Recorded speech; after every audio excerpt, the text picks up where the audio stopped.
Morning. How is everyone? Today, as promised, I'm going to teach you how to do a push-up. Before we start, remember, tell yourself that push-up is a is an advanced level exercise. So the main thing that you need to remember about push-up is don't rush it. Don't rush it. So if you give it the respect, give that exercise the respect it deserves, then you will surely master it. Now let's talk about cardio.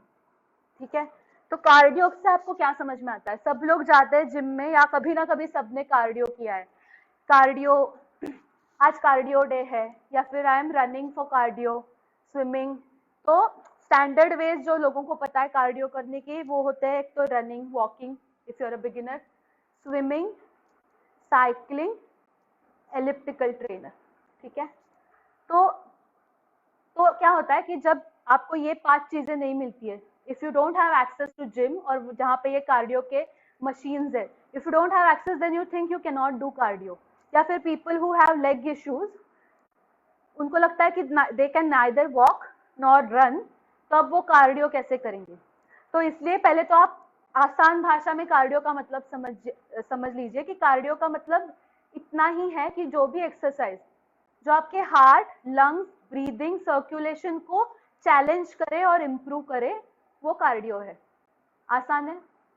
तो जैसे कि हम यहाँ पे भी कर रहे थे, तो एवरी डे मैं प्लान ऐसे कर रही थी कि you at least get breathless and come back. Come back मैंने इसलिए बोला था क्योंकि हमको मॉडरेट रखनी है through out the lockdown period, immunity को हैम्पर ना करे, इसलिए हमको इंटेंसिटी एक्सरसाइज की मॉडरेट रखनी थी।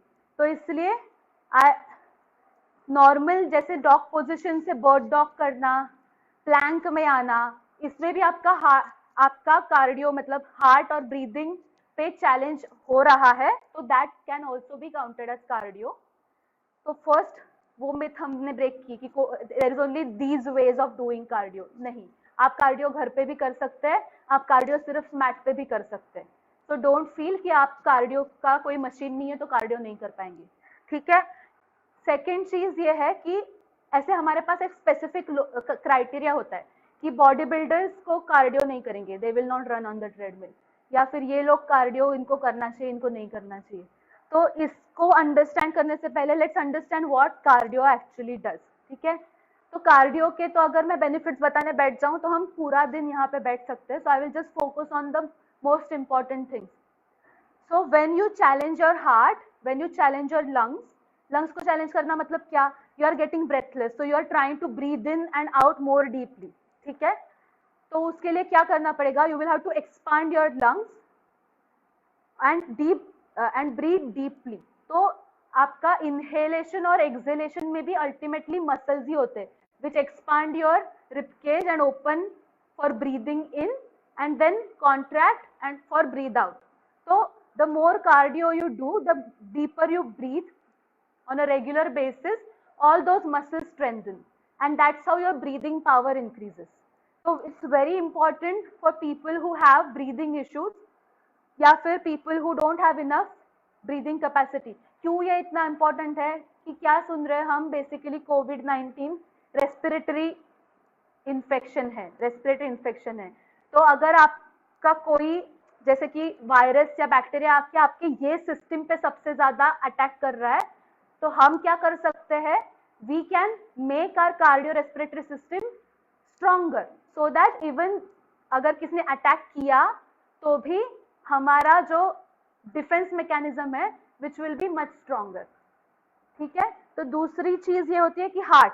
तो हार्ट के साथ क्या होता है कि the more demand you place on your heart for pumping blood in and out, तो हार्ट का जो, I am not going to go into technical terms, but जो हार्ट का लोअर चेम्बर रहता है जहां से ब्लड पंप होता है, दैट गेट्स लिटिल बिगर, वहां पे ज्यादा ब्लड एक साथ आ सकता है, and that heart is again muscle. तो वो मसल भी ज्यादा स्ट्रांग होता है and it can pump the blood with more power. ठीक है। तो एक ही स्ट्रोक में, एक ही पंप में ज्यादा ब्लड वो सप्लाई कर सकता है। तो उसका एडवांटेज क्या है कि यू वोंट हैव टू अगर आपको ज्यादा ब्लड, हार्ट रेट आपका लो होता चला जाएगा। The more cardio you do, आपके रेस्टिंग में आपका हार्ट रेट कम होता चला जाता है, उसका ये मतलब होता है कि your heart has to beat lesser. ये अच्छा है या बुरा है? लोग बोलेंगे अरे मेरा हार्ट अभी लेस बीट होगा, तो मतलब बुरा है क्या? वो नहीं, क्योंकि ultimately it's a muscle, it can beat maybe n number of times in your lifetime, ठीक है? तो अगर वो लेस फ्रीक्वेंटली बीट करके आपको एक्टिविटीज करने दे रहा है, तो देन दिस मीन्स आपका हार्ट ज्यादा टाइम तक आपका साथ देगा, ठीक है? थर्ड थिंग, और चीजें क्या होती है, because of our lifestyle or because we smoke, I don't, some of you, and because we have the more we age, हमारे जो blood vessels है, mainly arteries को problem होता है, they get more and more stiff. ये arteries भी they are made up of smooth muscles, ठीक है? तो एक तो because of your diet कि आपका बहुत ही आपका HDL LDL रेशियो खराब है, कोलेस्ट्रॉल ज्यादा प्रोड्यूस हो रहा है, तो वो उस पर डिपॉजिट करके, या फिर in general with ageing your blood vessels Stephen up. तो आपका कार्डियो एक्सरसाइज जो होता है, it helps keep those blood vessels smooth and so that जो भी ब्लॉकेजेस है या स्टिफनिंग की वजह से जो भी इश्यूज होते हैं वो रिड्यूस हो जाए।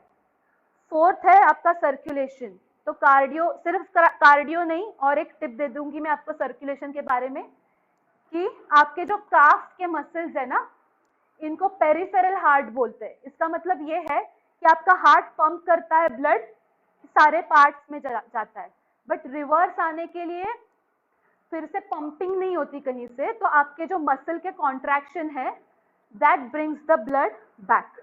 तो जब हमारी एक्टिविटी कम होती है तो सर्कुलेशन ज्यादा खराब होते चला जाता है। फिर जैसे वेरिकोज वेन्स है, या लोगों को lot of times people just feel कि मेरे जो लेग्स है वो सिर्फ स्वेल अप हो रहे हैं, या फिर मेरे लेग्स में ही पेन हो रहा है, तो दैट हैपेंस बिकॉज आपका सर्कुलेशन खराब हो रहा है।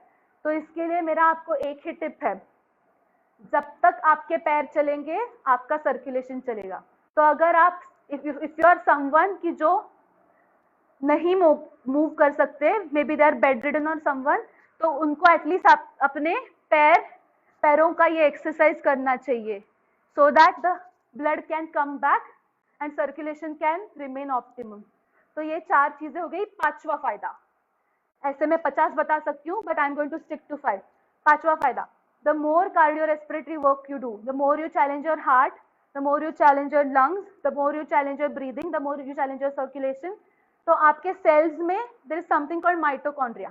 तो इनको सिंपल भाषा में ऐसे समझिए कि आपके सेल में का किचन है, तो वो किचन के ज्यादा नंबर, मतलब किचन का नंबर बढ़ जाता है, ज्यादा किचन बन जाते हैं और किचन थोड़े बड़े भी हो जाते हैं। तो उसका मतलब क्या है कि your body now can burn lot more calories than it was doing before.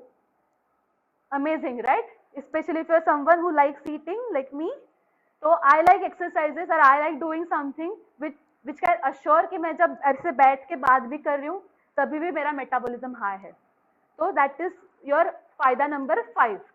तो अभी आपको मेरा क्वेश्चन है कि किस किस को कार्डियो करना चाहिए।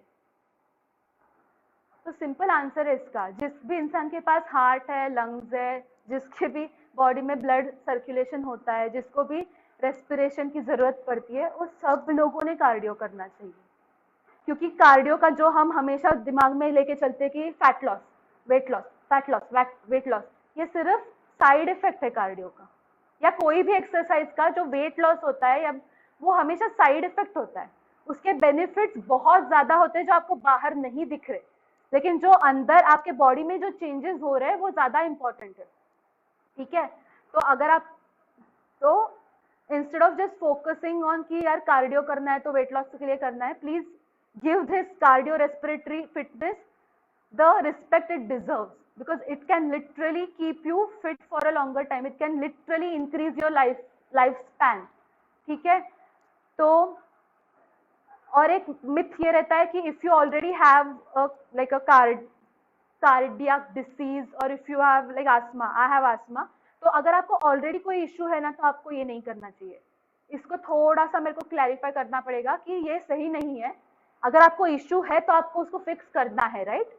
बट हाँ, आपको क्या करना पड़ेगा, आप डायरेक्टली मत स्टार्ट कीजिए कोई भी एक्सरसाइज, आप पहले एक इंटरनेशनली सर्टिफाइड ट्रेनर से मिलिए जो आपका रिस्क क्या क्या है उसको असेस कर पाएगा। That person will ask you about your health history, कि आपको ये हुआ है, कौन से साल से ये चल रहा है, आपके फैमिली में किस किस को क्या क्या इशू है, आपको और कुछ इशू है क्या, और अगर उसको जरूरत लगी तो आपके डॉक्टर से बात करेगा और दोनों मिलकर डिसाइड करेंगे कि आपके लिए क्या एक्सरसाइज सही रहेगा और आपको स्लोली इम्प्रूव फिटनेस की तरफ कैसे लेके जाना है। तो अगर आपको इशू है तो आपको डेफिनेटली इस पे काम करना है, लेकिन अंडर गाइडेंस।